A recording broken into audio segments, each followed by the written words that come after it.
Agora eu quero chamar o nosso irmão Daniel, que vai estar finalizando com a pregação do mês jovem. Convido também o pastor para estar orando pela vida dele e pela pregação dessa noite.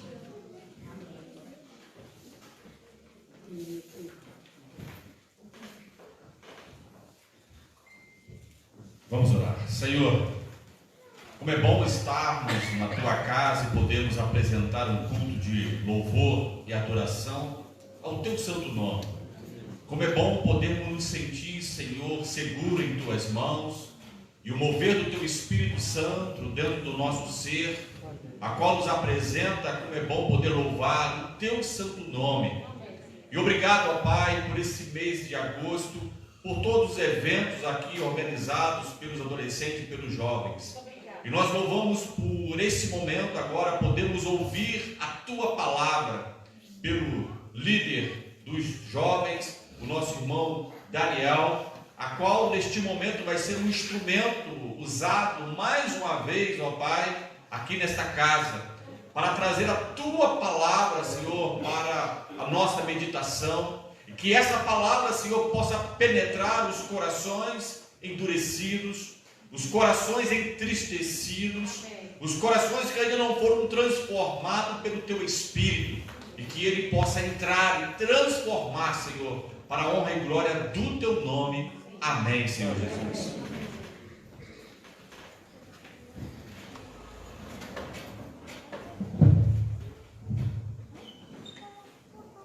Boa noite, irmãos. Boa noite.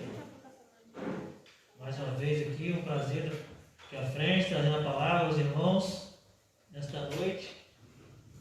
E como a Ana falou, né? Última mensagem do nosso mês jovem, finalizando aí esse estudo que a gente propôs, né, dentro das bem-aventuranças. E prazer novamente, né, estar aqui na frente. Tenho certeza que os irmãos já foram bastante abençoados durante todo esse mês, né? Todos nós fomos, tantas pessoas que passaram aqui com a gente, ministrando, né, a palavra, louvores, hoje em especial aí, né, uma série de louvores aí, pessoal de fora, né, os irmãos, como a gente falou, e Jackson falou super bem, né?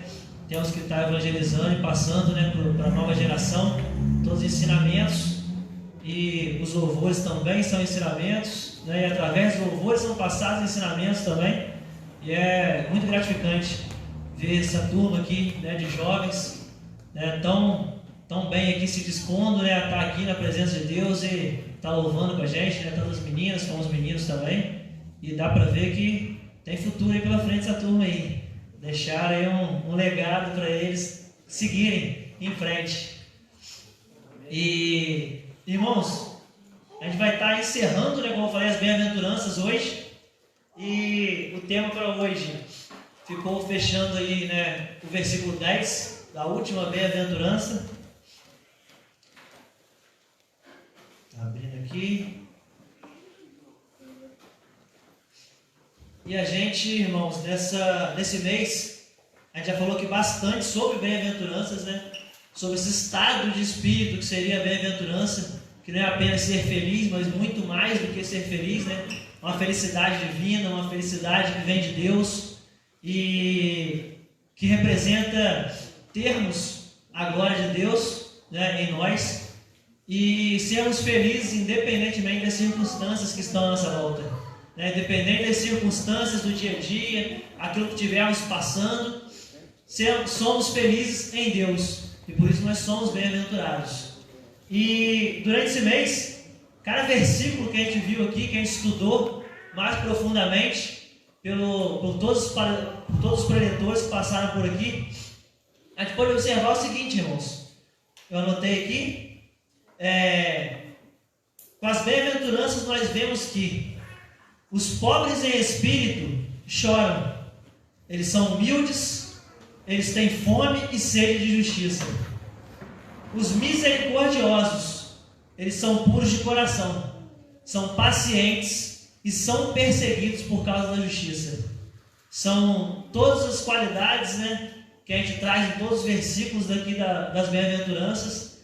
E a gente separando nesses dois grupos que eu falei aqui, todos dois terminam falando sobre justiça.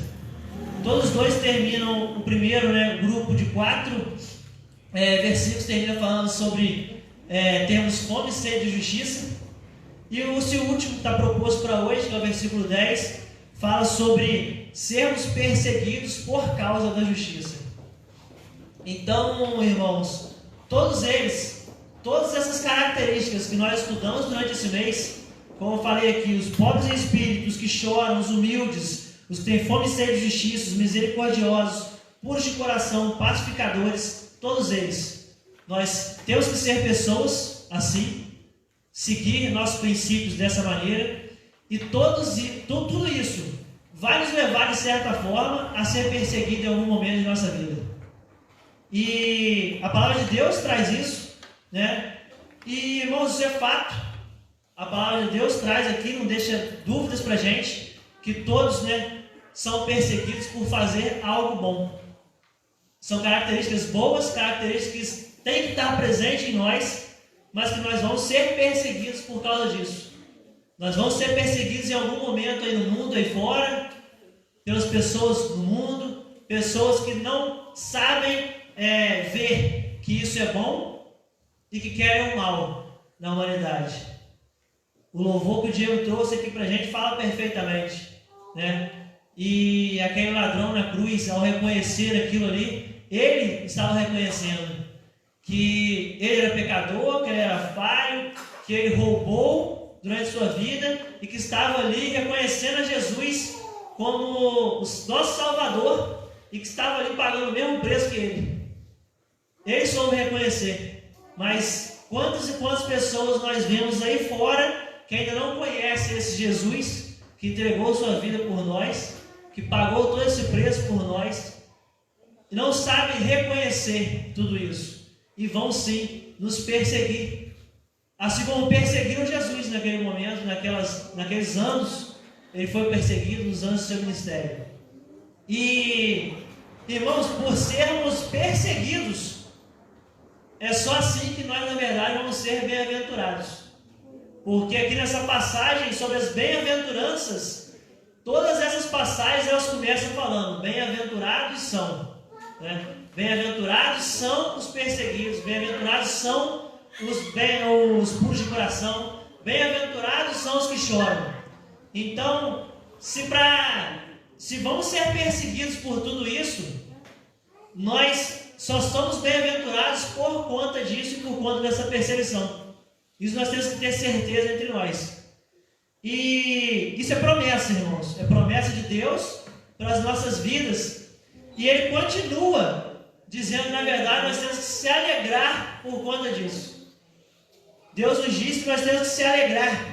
No versículo 11, versículo 10, a gente já tinha lido aqui, a irmã Ana Luísa já tinha lido. Versículo 11 e 12, irmãos, vão dizer assim: bem-aventurados serão vocês, quando por minha causa os insultarem, os perseguirem e levantarem todo tipo de calúnia contra vocês.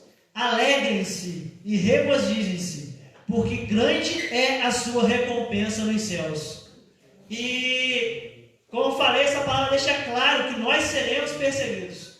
Seremos perseguidos por fazer o bem, por querer justiça.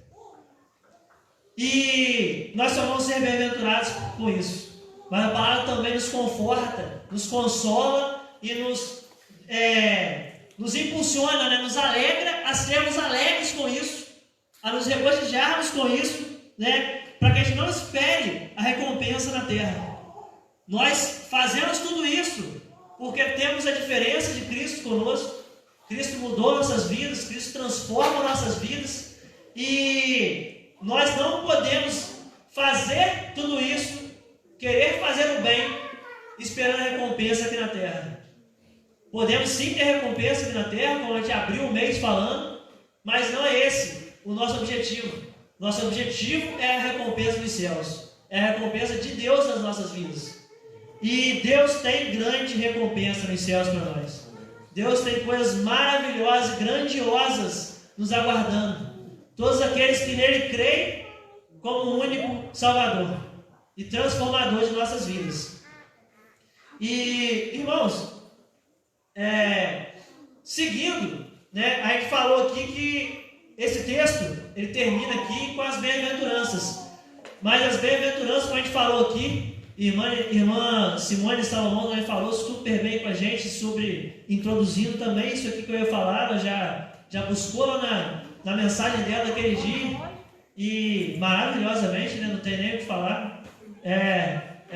Independente de idade, a gente fala aqui jovem, né, entre nós, cheio de animação, de alegria em estar falando da palavra de Deus, e como é bonito ver isso. E a gente, irmãos, seguindo, como ela falou lá, o Sermão da Montanha vai até o capítulo 7, não termina aqui no 5. O Sermão da Montanha se inicia com as bem-aventuranças, mas ele vai até o capítulo 7. E a gente vai passar um pouquinho aqui em dois momentos do Sermão da Montanha ainda. O primeiro, ele nos diz, né, sobre essa questão da promessa de Deus, sobre sermos felizes na eternidade e como devemos agir. E está em Mateus 5, 43, 45. Aí no capítulo 5, né, e fala o amor aos inimigos. Versículos 43 a 45 vai dizer assim: vocês ouviram o que foi dito, ame o seu próximo e odeie o seu inimigo.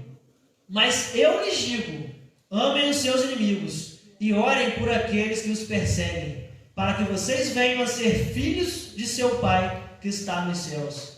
Então, essa passagem aqui mostra Jesus nos ensinando, irmãos, que o mundo vai nos ensinar a odiar o inimigo, né? A querer retribuir o mal com o mal, dente por dente, olho por olho, como fala no Antigo Testamento. Mas Jesus veio para nos ensinar o contrário. E Jesus nos fala aqui que, na verdade, para amarmos os nossos inimigos e orarmos por aqueles que nos perseguem. Nós falamos aqui que nós vamos ser perseguidos nas bem-aventuranças. E nós devemos orar por aqueles que nos perseguem. Irmãos, pode parecer, né, confuso a primeira vez que a gente ouve isso, né? Eu confesso aos irmãos que a primeira vez que eu ouvi isso, e abro aqui para os irmãos, foi com Valdiceia, com minha sogra. Eu não lembro ainda nem se eu já estava convertido ou era iniciando na palavra. E estavam acontecendo algumas coisas no meu serviço na época, algum tipo de perseguição, vamos botar assim, né? Que eu fazendo as coisas e não dava certo, e o pessoal, né, às vezes a gente tem gerentes, tem superiores, e isso já tem sei lá, uns 7 anos mais ou menos atrás. E foi a primeira vez que eu ouvi isso. Na hora que o Valdiceia falou isso comigo, a gente conversando, ela falou: Daniel, passa a partir de hoje nas suas orações orar por essas pessoas. E quando ela falou isso, confesso, irmãos, que eu falei assim: não vou chamar o Valdiceia de louco, né, Valdiceia? Que seria um insulto da minha parte. Já vemos tantas coisas, né, sobre genro e sogra, tantas histórias. Se eu chamasse ela de louca, só ia piorar essas histórias. E graças a Deus, né, ela é uma sogra, uma mãe, e eu ouvi esse conselho por dentro e falei: gente, calma aí, orar por as pessoas que estão me perseguindo. O que eu sinto, o que eu quero aqui é orar por elas. E foi, mas eu falei assim: nesse momento aqui, a sábia da história é ela. Eu estou iniciando, como eu falei, eu estava iniciando ainda, não tinha ouvido nessa palavra ainda. Eu falei: a perder eu não tenho nada. Se ela é uma pessoa que tem sabedoria e está me instruindo dessa forma, vamos fazer. Vamos fazer, irmãos. Confesso a vocês que não teve outro resultado a não ser dar certo. Porque na palavra de Deus fala que devemos fazer. E eu comecei a fazer. Óbvio que a gente não vai fazer e vai dar certo na hora, no tempo certo, na hora certa. Mas eu coloquei aquele propósito, coloquei oração. E depois de um certo tempo, realmente, as coisas começaram a melhorar. E começaram a melhorar, a gente vai perceber que ela melhora de duas formas, irmãos. Tanto nós mesmos, porque o nosso interior vai ficando mais em paz com aquelas coisas que a gente recebe das pessoas, por sabermos que estamos fazendo as coisas certas e que estão perseguindo simplesmente por fazermos o certo. Então a gente começa a ficar mais em paz, mas o outro lado também, de Deus agir na vida daquelas pessoas para também parando de perseguir. Então, irmãos, é um testemunho, né, que eu trago aos irmãos, que eu abro aos irmãos, que dá certo. E a palavra de Deus diz para a gente fazer isso. Devemos colocar em prática. Por isso que a gente deve conhecer a palavra de Deus por inteiro e colocar toda ela em prática. Tudo que tem não está aqui por acaso. Cada linha, né, da Bíblia, cada linha que está a palavra de Deus foi colocada aqui com algum objetivo. E nós devemos conhecer e colocar em prática, que vai fazer diferença na nossa vida, na nossa caminhada. E, irmãos, aqui continuando, né, como eu falei, que pode até parecer estranho, mas que dá certo. Jesus nos ensina, né, isso. E quando ele nos ensina a amar e a orar, é justamente isso. A gente não revidar, a gente não retribuir o mal com o mal, retribuir o mal com o bem, fazer o bem, orar, e fazer isso é sempre no secreto. Eu não orava para aquelas pessoas na frente delas, com elas, né? Elas nem sabiam que eu estava orando pela vida delas. Era no secreto com Deus. A própria palavra traz que orar em secreto, entre no secreto, ore com aquele que está em secreto, que ouve em secreto, que ele vai fazer a diferença na sua vida. E ali naquele momento, a gente segue aqui a palavra, logo em seguida também. A palavra nos ensina aqui, Deus nos ensina a ser sal e luz na terra, né? A gente já teve até um retiro espiritual com isso. Foi o último, não foi? Foi o último. Sal e luz, que também é algo que está dentro do Sermão da Montanha. Sermos sal e luz é sermos a diferença. É não retribuirmos realmente ali o mal com o mal. Retribuir o mal com o bem. A gente, irmãos, amar uns aos outros. Amar, como a palavra continua aqui dizendo, a quem nos ama é muito fácil. Eu amar quem me ama é fácil demais. Eu amar quem me faz o bem, quem cuida de mim, é muito fácil. Então isso daqui, quando Jesus fala disso, é realmente um desafio. Ele não falou que ia ser fácil. Ele não falou que ia ser fácil a gente amar o nosso inimigo e a gente orar por quem nos persegue.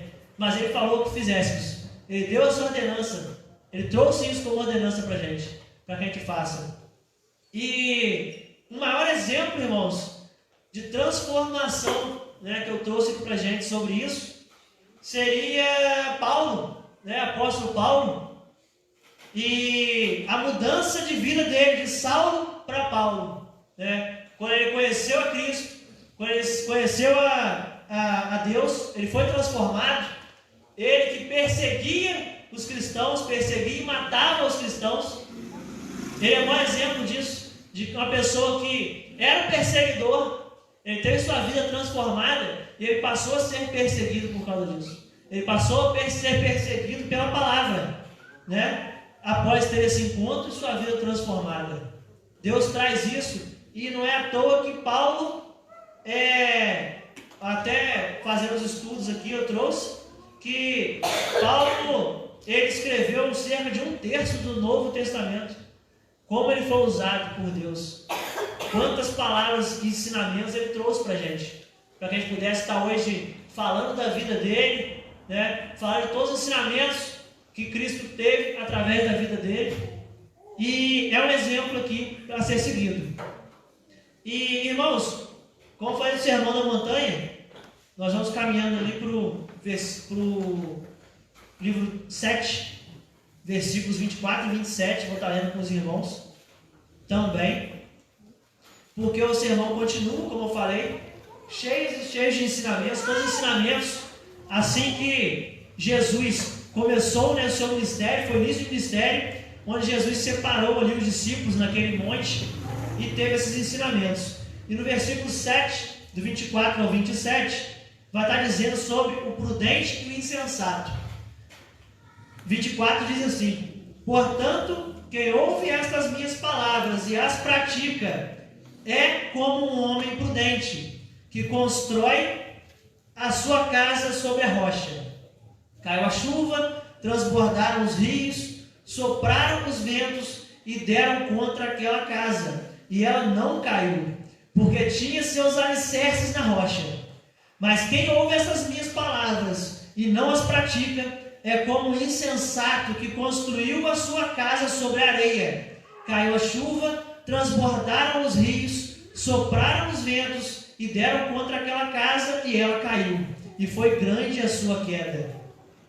Então, irmãos, aqui, na verdade, até um título de curiosidade, talvez os irmãos saibam, mas no início, quando eu vi essa primeira palavra aqui, ela, quando fala sobre construir na areia e construir na rocha, as primeiras vezes que eu li isso aqui, realmente o entendimento que eu tive foi construir onde a gente pudesse ver a areia e construir a casa ali, e como se tivesse um solo de rocha e a casa construída ali.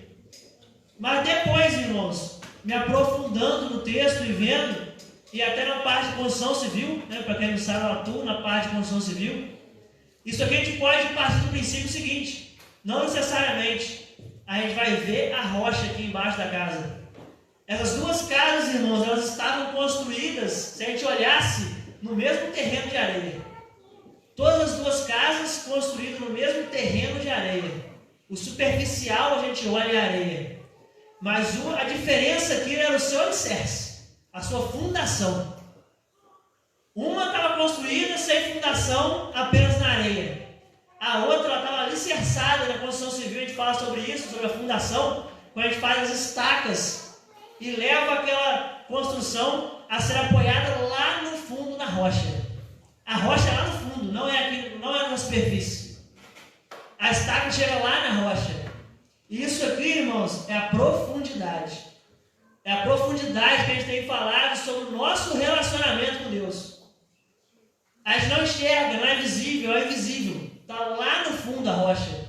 E essa casa, profundidade, ela está chegando até lá na rocha. Ela está com o seu alicerce lá na rocha, no profundo de Deus. Não adianta a gente olhar a superficialidade, não adianta a gente ter a nossa vida superficial com Deus. Nós precisamos nos aprofundar na nossa vida de oração, na nossa vida de disciplinas espirituais que a gente está estudando lá na nossa quinta-feira online. A gente precisa nos aprofundar, irmãos, em oração, em estudo, em jejum, tudo aquilo que vai nos levar a nos aproximar de Deus. Deus está no profundo, aguardando que a gente o busque, que a gente o busque no secreto, que a gente nos alicerce no profundo dele, para que a gente não fique na superficialidade e qualquer vento, qualquer tempestade, qualquer perseguição na nossa vida nos abale. Nós precisamos estar firmados na rocha que é Cristo, para poder aguentar essas coisas do nosso dia a dia, esse vendaval, tudo que nos abalaria na nossa vida, que vai nos abalar. A gente é falho, a gente é ser humano, a gente é carne também, mas a gente fala que a gente não está livre das coisas, mas em Deus nós temos a nossa força para aguentar as coisas com mais facilidade, com mais paz, com o nosso espírito em paz, e nós vamos superar com a força de Deus os nossos desafios no dia a dia, e isso é trazido para essa perseguição também. E irmãos, com essa intimidade que a gente tem, com a profundidade que a gente tem em Deus, aqui no Sermão da Montanha, a gente fala lá no início, né, que Jesus estava na multidão. Jesus estava no meio da multidão. E Jesus, ele retirou os discípulos da multidão para poder dar esses ensinamentos. Jesus começou esses ensinamentos apenas com os seus discípulos, apenas com aqueles escolhidos, alguns mais próximos. Ele não falou inicialmente para a multidão por inteiro. E porque a gente sabe que no meio da multidão, irmãos, a gente tem dois tipos de pessoas sempre. Isso é em todo lugar. Qualquer multidão, qualquer grupo de pessoas, vão ter duas pessoas. E lá não foi diferente. Lá tinha aquele grupo de pessoas que estavam lá apenas com interesse, com curiosidade. As pessoas que estavam ali se aproveitando daquele momento para conhecer. Jesus já tinha começado seus milagres. Então, e a gente sabe que no grupo aí, na vida, na sociedade, nós somos curiosos em saber o que está acontecendo. Algo novo está acontecendo. Chegou alguém, está fazendo milagres, está causando transformação nas vidas. Vamos ali ver o que está acontecendo. Então tinha esse grupo lá no meio daquelas pessoas também. E, irmãos, eles querem presenciar milagres. Eram pessoas que queriam presenciar milagres. Estavam em busca de resultados ali com Jesus. Em busca de uma transformação, em busca de uma cura, em busca de um milagre. mas apenas pelo milagre, pelo resultado que Jesus estava trazendo naquele momento. E existe um outro grupo de pessoas, que é aquele que nós devemos ser, que é aquele grupo de pessoas que estavam ali, na verdade, atraídos pelo amor, pela fé, atraídos pela presença de Jesus, querendo se relacionar com Jesus. E nós, irmãos, temos a certeza, podemos ter a certeza, que se nós fizermos isso, nós procurarmos a Jesus, procurarmos esse relacionamento com Jesus profundo, nós vamos presenciar os milagres. Nós também vamos presenciar os milagres, assim como aqueles que estão buscando o resultado querem. Só que vai ser muito além. Isso vai ser um resultado da nossa vida que não é aquele que é a prioridade da nossa vida. Nós precisamos ter como prioridade o relacionamento com Deus. Nosso relacionamento com Jesus. Todo o resto Ele vai acrescentar. Todo o resto Ele vai nos acrescentar. Ele não vai nos deixar faltar nada do que a gente precisa em nossa vida. E falando disso, né, a gente fala que a gente estava buscando a Jesus ali, não como o primeiro grupo, que estava buscando que Ele fizesse algo, mas sim pelo que Ele já havia feito. Ele já havia feito, Ele já tinha mostrado quem Ele era, que Ele era todo-poderoso, que Ele era transformador e possível qualquer coisa através dele. Ele já tinha demonstrado isso. E então a gente está em busca, irmãos, daquilo que Ele já fez. Ele já fez que fosse entregar na cruz por nós. Isso Ele já fez. Ele já pagou o preço. Muito obrigado, meu irmão. Está secando já aqui, irmãos.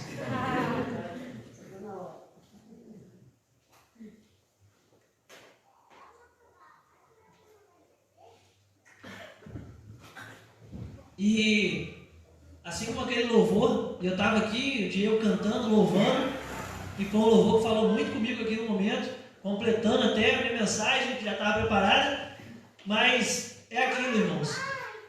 Jesus, Ele já pagou o preço. Ele já pagou o preço lá na cruz.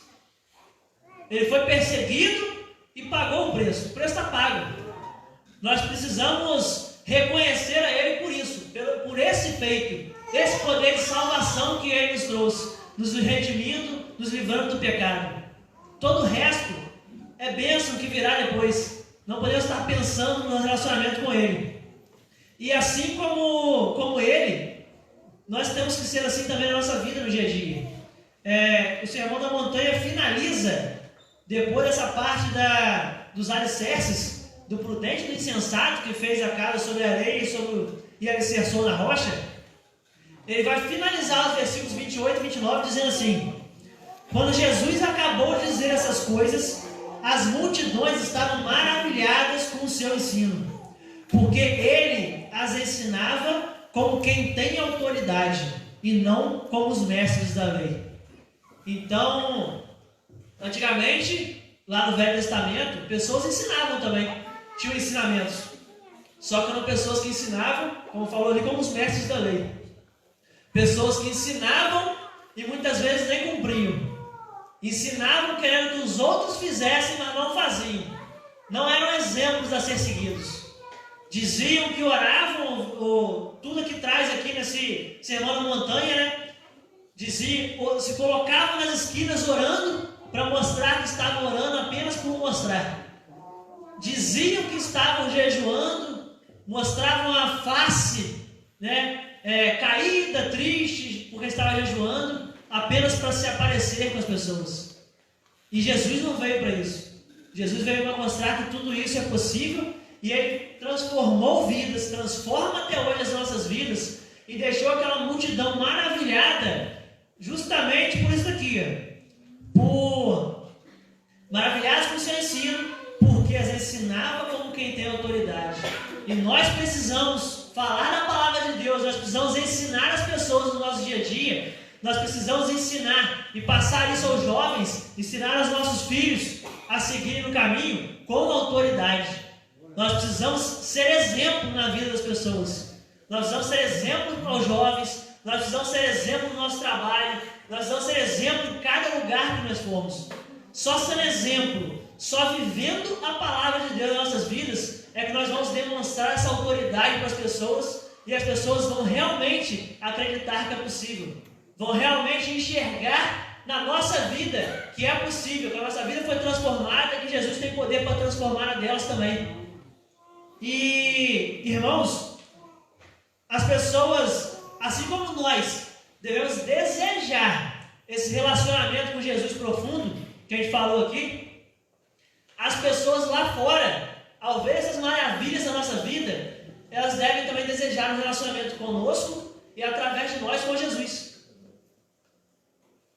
Vocês, com certeza, vão passar na cabeça de vocês agora alguns amigos, pessoas mais chegadas, que a gente tem desejo de se relacionar, né? A gente tem desejo de se relacionar por aquelas pessoas. E por quê? São pessoas boas, são pessoas agradáveis, são pessoas que têm uma palavra de conforto, uma palavra de consolo, são pessoas que têm alegria, que você chega perto dela, de repente desanimado, e ela te anima, ela te alegra. Pessoas que levam palavras para você no dia a dia, levam atitudes para você no dia a dia, que te dão vontade de estar perto dela, que te dão vontade de se relacionar com ela. Nós precisamos ser essas pessoas. E nós precisamos apresentar para essas pessoas o Jesus também, que elas vão gostar de se relacionar, que elas vão sentir prazer, que elas vão ficar maravilhadas, como esse povo lá na multidão ficou.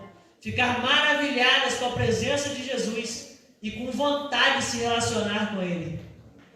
E, irmãos, como eu falei, elas precisam sentir esse desejo, né, de querer conhecer melhor essa pessoa, de querer ser amigo dessa pessoa, de se inspirar, pessoa que inspira, pessoa que nos inspira a ser melhor no dia a dia, e que tem atitudes e comportamentos como um bem-aventurado. Essas pessoas precisam ser assim, nós precisamos ser assim, e as pessoas precisam chegar a isso na nossa vida. Vontade de ser amigos nossos, de nos relacionar e relacionar com Jesus, através da nossa vida, com atitudes e comportamentos que nos identifiquem lá fora como bem-aventurados, como pessoas humildes, pessoas de coração puro, pessoas que vão ser perseguidas, como eu falei, mas precisamos, irmãos, precisamos ser semelhantes a Cristo. Precisamos ser semelhantes a Cristo, irmãos, ao ponto de ouvirmos o seguinte, lá em Mateus 3, isso aqui é para ficar conosco. É uma passagem que eu gosto bastante, que a primeira vez assim que eu consegui ali identificar a Trindade reunida em uma passagem foi no momento em que Jesus era batizado por João, né? Então Jesus estava ali, presente fisicamente. E nessa passagem diz que assim que Jesus foi batizado, saiu da água. Naquele momento, o céu se abriu e ele viu o Espírito Santo descendo como uma pomba e pousando sobre ele. Então uma voz do céu disse: "Este é o meu Filho amado, de quem me agrado." Irmãos, isso é muito gratificante para as nossas vidas, a gente poder enxergar isso. Jesus estava ali presente, o Espírito Santo pairou ali sobre a vida dele presente, e Deus, lá do alto, olhando para ele e dizendo: "Este é meu Filho amado, este é meu Filho amado, de quem me agrado." E, irmãos, nós precisamos ser esse Filho amado de Deus. Cada um de nós precisamos ser. Pois nós precisamos, se Jesus veio aqui, deixou o seu exemplo para sermos seguidos, deixou os seus ensinamentos para sermos seguidos, nós precisamos seguir o mais perfeito possível que nós conseguimos, ao ponto de Deus lá de cima se agradar com as nossas atitudes, com a nossa vida, e olhar para a gente e falar: "Este é meu Filho amado, este herdará o reino de Deus." Como a gente falou que bem-aventurado significa, este herdará o reino dos céus. Este é um bem-aventurado. Deus precisa olhar lá de nós para nossas vidas e dizer isso, que nós somos um Filho amado, que nós vamos herdar os céus e que nós somos bem-aventurados. Amém? Amém. Oremos, irmãos.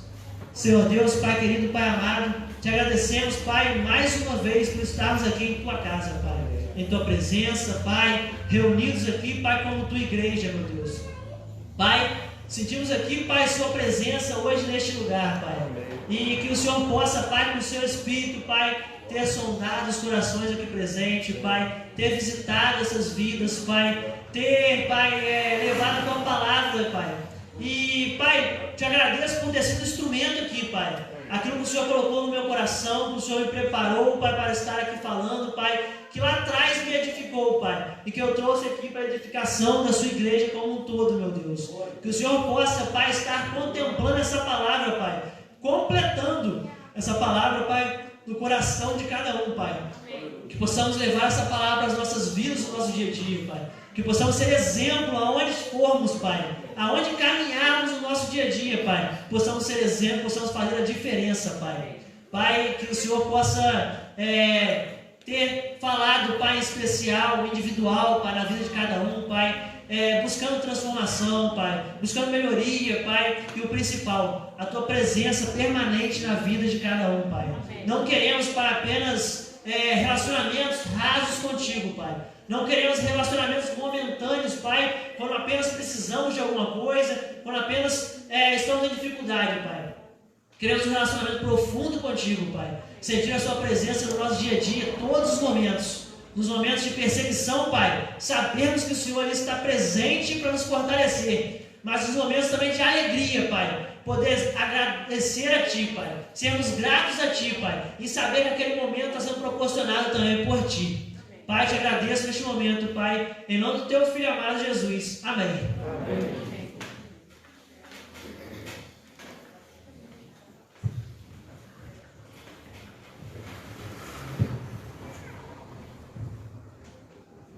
Irmãos, hoje nós estamos reunidos e com certeza tem festa no céu, quando o povo de Deus se reúne para louvar, para adorar.